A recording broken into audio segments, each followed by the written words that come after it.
গত ৮ই মে ছিল আমার হাজব্যান্ডের জন্মদিন। তো সেদিন এই কেক বানানো দিয়ে দিনটা শুরু করেছিলাম। তো ওর পছন্দের একটা ফ্রুট কেক আমি নিজের হাতেই বানাচ্ছি। তো ঘরোয়াভাবেই বানাচ্ছি অল্প মিষ্টি দিয়ে, যেরকম পছন্দ সবার। তো সেরকমভাবে ফ্রুটগুলো আমার আগে থেকেই ভেজানো ছিল। তো তাড়াতাড়ি করে আমি কেকটাকে বানিয়ে নিচ্ছি। ব্যাটারটা ঢেলে দিলাম আর এই তাওয়ার ওপরে বসিয়ে দিলাম।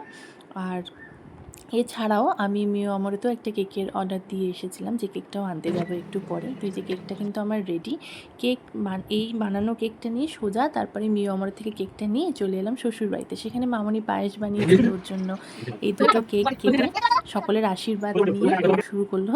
আর এই যে মামনি 5 রকম ভাজা, মাছ, মাংস সব কিছু রান্না করেছে। আমাদের ইচ্ছে ছিল যে আনন্দটা সকলের সাথে ভাগ করে নেওয়া। সেই মতো আমরা পৌঁছে গেলাম বাড়ির কাছাকাছি একটি এনজিওতে। তাদের হাতে তুলে দিলাম খাবারের প্যাকেট।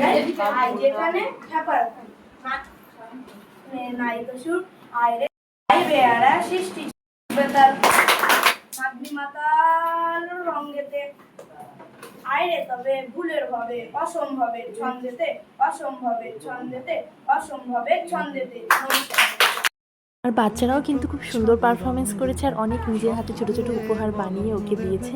তো এইভাবেই সকলের ভালোবাসা আর আশীর্বাদে দিনটা কিন্তু আমাদের খুব সুন্দর কেটেছে।